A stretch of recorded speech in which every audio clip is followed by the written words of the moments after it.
अरे वाह, ऋषि ने हमें बुलाने का साहस किया है। अच्छा, अब देखना ये है वो अपनी छोटी सी झोपड़ी में हमारे लिए किस प्रकार का आतिथ्य करता है। राजा ने घमंड से कहा।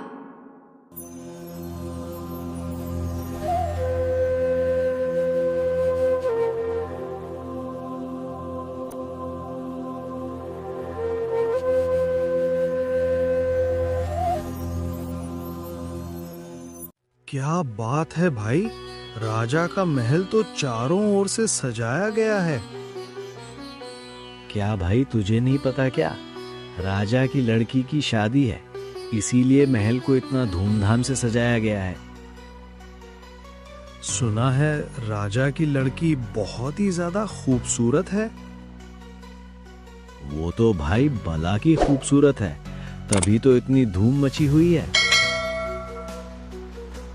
इस शुभ अवसर पर रानी ने अपनी बहन को संदेश भेजा, जो कि ऋषि की पत्नी थी और जंगल में रहती थी।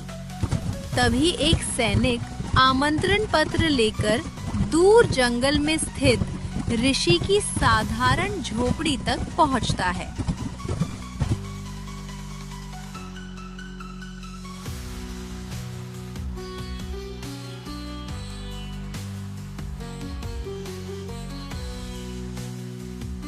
सुनो जी, मेरी बहन का संदेशा आया है। मीरा की शादी है, उनके यहाँ भोजन करने चलना है। रहने दे भाग्यवान, अपने से बड़ों के अंदर नहीं जाना चाहिए। आप तो ऐसे ही कहते रहते हो। कितने दिन हो गए बहन से मिले हुए, मुझे मिलना है उनसे।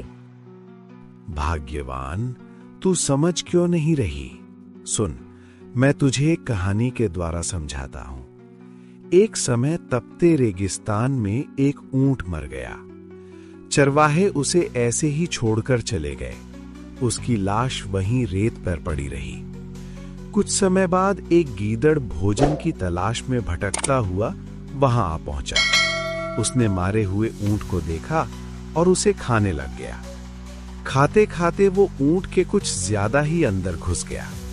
अंदर उसे भरपूर भोजन मिला और धूप से भी राहत मिली। उसने सोचा मजा आ गया, कहीं जाने की जरूरत ही नहीं पड़ेगी अब तो काफी दिनों तक। वो रोज थोड़ा थोड़ा करके उसे खाता रहा। खाते खाते गीदड़ मोटा हो गया। एक दिन उसने बाहर निकलने की कोशिश की, लेकिन मोटा होने के कारण वो अंदर फंस गया। ऊंट की खाल धीरे धीरे सिकुड़कर पत्थर जैसी सख्त हो गई। गीदड़ चाहकर भी बाहर ना आ सका। कुछ दिन बीते, धूप तपती रही, गीदड़ अंदर कैद रहा। आखिर बरसात आई, पानी से ऊंट की खाल नरम हुई। गीदड़ ने पूरी ताकत लगाई और अंदर से बाहर निकल आया। बाहर निकलते ही जोर से भागा। भागकर वो अपने साथियों के पास पहुंचा।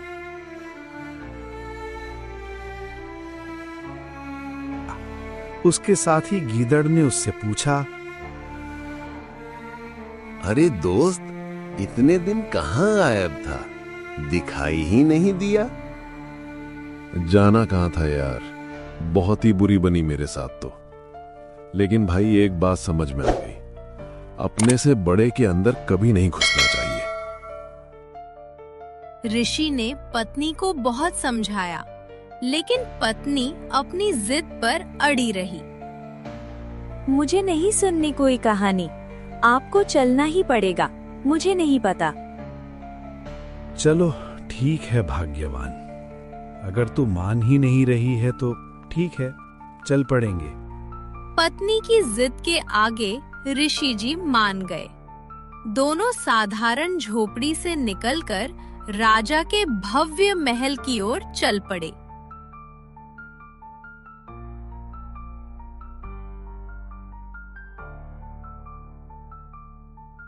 रास्ते भर ऋषि चुप रहे, लेकिन पत्नी के चेहरे पर उत्साह साफ झलक रहा था। आज मैं इतने दिनों बाद अपने बहन से मिलूंगी, बहुत मजा आएगा, बहुत सारी बात करेंगे दोनों। आखिरकार वो दोनों महल पहुंच गए। सोने चांदी के बर्तनों में 36 तरह के पकवान परोसे गए। ऋषि की पत्नी ने चाव से भोजन किया, लेकिन ऋषि ने मन मारकर खाना खाया और बच्ची को आशीर्वाद देकर चुपचाप घर लौट आया।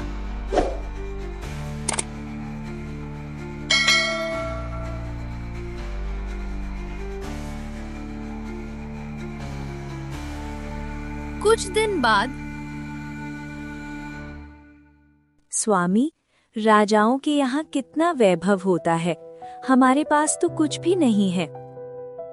देवी, सच्चा वैभव धन संपत्ति में नहीं, संतोष और भक्ति में है। स्वामी, हमें भी तो अपनी बहन को खाने पर बुलाना चाहिए। रिश्ते नाते ऐसे ही चलते हैं। अगर हम नहीं बुलाएंगे तो लोग क्या कहेंगे? कुछ दिन बाद पत्नी के आग्रह पर ऋषि ने मन मारकर राजा को निमंत्रण भेज दिया।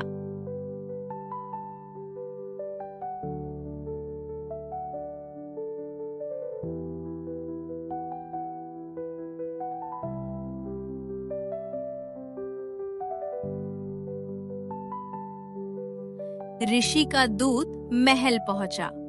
सैनिकों ने संदेश लिया और राजमहल के अंदर पहुंचाया। राजा ने मुस्कुराकर कहा, अरे वाह, ऋषि ने हमें बुलाने का साहस किया है। अच्छा, अब देखना ये है वो अपनी छोटी सी झोपड़ी में हमारे लिए किस प्रकार का आतिथ्य करता है।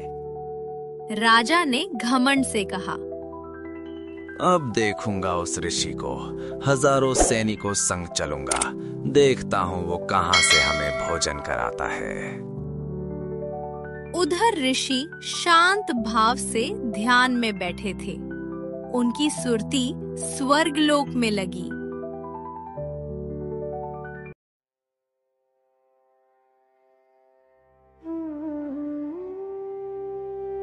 वहां से उसने दिव्य कामधेनु गाय के लिए प्रार्थना की। उसने अपनी भक्ति कमाई खर्च करके कामधेनु गाय और स्वर्णिम शिविर ले लिया और जंगल में लगा दिया। ऋषि ने आकाश से संतों और ऋषि मुनियों को आमंत्रित किया ताकि राजा और उसकी सेना को सच्चे वैभव का दिव्य दर्शन करा सके। राजा गुस्से से तमतमाता हुआ अपने हजारों सैनिकों के साथ ऋषि की साधारण सी झोपड़ी पर पहुंचा। ऋषि के आग्रह पर वे कुछ दूरी पर ही ठहर गए। झोपड़ी के सामने राजा और ऋषि आमने सामने खड़े थे, जहां घमंड और धैर्य की पहली टक्कर होने वाली थी। ऋषि, क्या यही है तेरा दरबार? इतनी छोटी सी झोपड़ी में तू मेरे हजारों सैनिकों को कैसे खाना खिलाएगा? हे राजन, परमात्मा की कृपा से झोपड़ी भी महल बन जाती है। आप आओ, बैठो, सभी अतिथि का सत्कार होगा। अच्छा, ठीक है, मैं भी देखना चाहता हूँ तुम्हारा ये चमत्कार। राजन, आपको और आपकी सेना को ऐसा सत्कार मिलेगा जो आपके महल में भी नहीं मिला होगा। राजा और सैनिक सभी शिविर में बैठ जाते हैं और भोजन की प्रतीक्षा करने लगते हैं।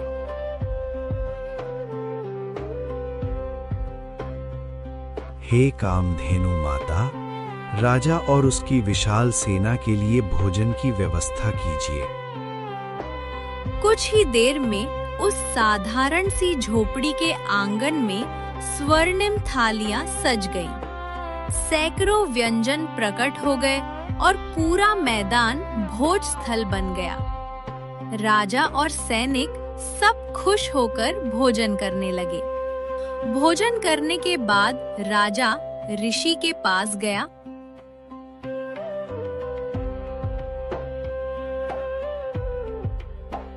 और पूछने लगा, ये सब व्यवस्था आपने कैसे की? इतना मनोहर भोजन आप कहाँ से लाए? बिना राजकोष इतना भव्य भंडारा कैसे संभव हुआ?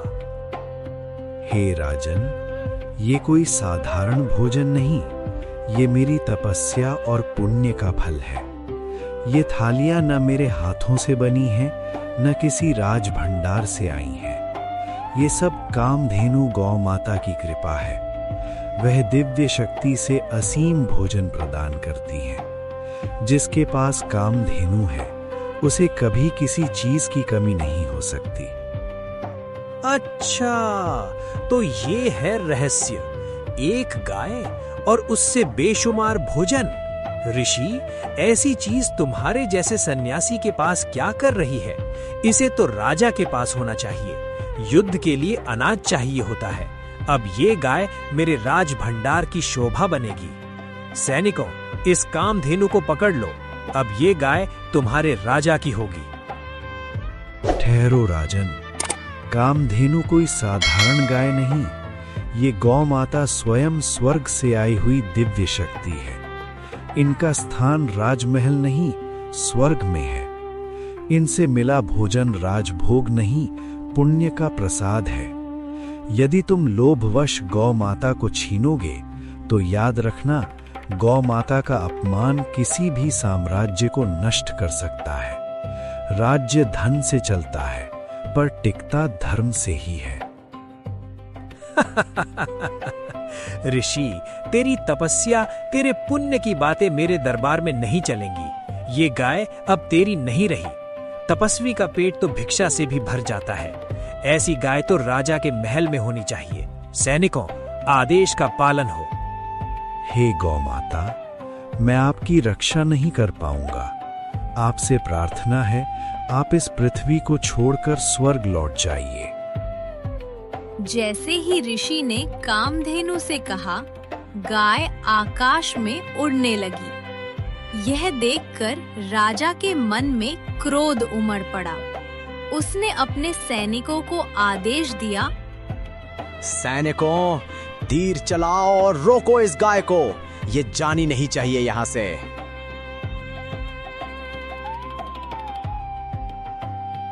सैनिकों ने तीर चलाए, लेकिन एक भी तीर कामधेनु को नहीं लगा। फिर राजा ने खुद तीर चलाया, तो तीर गाय के खुर में जाकर लग गया, जिससे कामधेनु गाय का रक्त टपकने लगा। जहाँ जहाँ भी गाय के रक्त की बूंदें गिरी, वहाँ वहाँ धरती पर ये खतरनाक बीमारी तंबाकू उग गई। समय बीतने के बाद लोग उस पौधे को सुखाकर हुक्का और बीड़ी में प्रयोग करने लगे। उन्हें तो यह ज्ञान भी नहीं था कि इसकी उत्पत्ति कैसे हुई है। यह धीरे धीरे शरीर को खोखला करता है, रोग और मृत्यु की ओर ले जाता है। आज भी संत रामपाल जी महाराज अपने सत्संग में यही समझाते हैं कि 100 नारी जारी करे सुरापान 100 बार।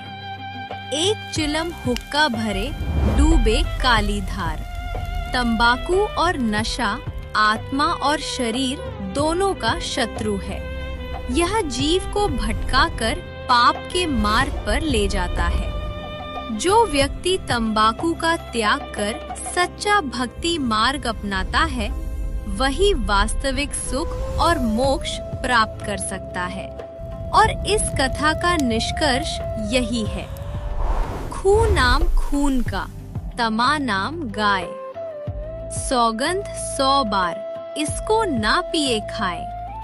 तंबाकू खाना गाय का मांस खाने के समान है, क्योंकि तंबाकू की उत्पत्ति गाय के खून से हुई है।